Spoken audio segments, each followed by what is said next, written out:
একটু খেয়াল করে। ফজরের আযান দিতেছে, নামাজের সময় হয়েছে তো ভাইজান। আসসালামু আলাইকুম ভাই। ওয়ালাইকুম আসসালাম। কি হয়েছে আহমেদ, ডাকছো কেন?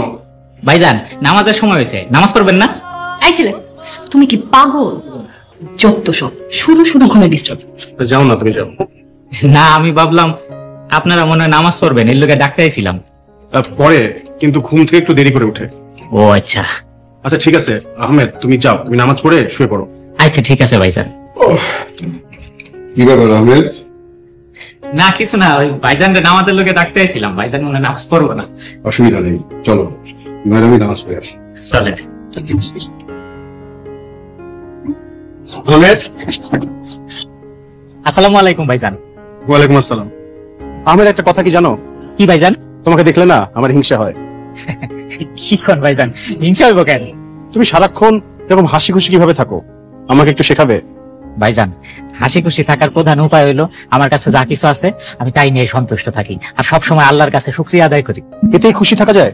হ ভাইজান, বিষয়টা অতি সাধারণ মনে হইলেও আসলে অতটা সাধারণ না। যেমন? যেমন ধরেন যে আপনি যদি আল্লাহর কাছে শুকরিয়া আদায় করেন তাহলে দেখবেন আল্লাহ খুশি হইয়া আপনি আরো দিব, এত বেশি দিব যে আপনি খুশি হয়ে যাবেন। আর দ্বিতীয়ত সবসময় মনের মধ্যে বিশ্বাস রাখবেন যে আমার সবকিছু ঠিক আছে। শুধু বিশ্বাস করলেই সব ঠিক হয়ে যায়? হ ভাইজান, খালি বিশ্বাস রাখলেই সবকিছু ঠিক হয়ে যায়, আল্লাহর উপর বিশ্বাস রাখেন। একটা জিনিস তুমি খেয়াল করেছো, আমার ঘরে সব আছে কিন্তু শান্তি নাই। ভাইজান আপনার বাড়িতে না আসলে আলোর অভাব। কি বলছো? আলোর অভাব? আমার ঘরে দিন রাত বাতি জ্বলে, আর তুমি বলছো আলোর অভাব? আপনার ঘরে দিন রাত বাতি জ্বলে, কিন্তু এই বাতি সেই বাতি না ভাইজান।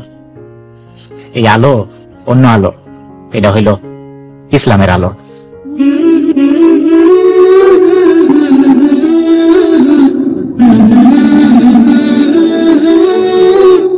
ভিডিওটি ভালো লাগলে লাইক ও সাবস্ক্রাইব করতে ভুলবেন না।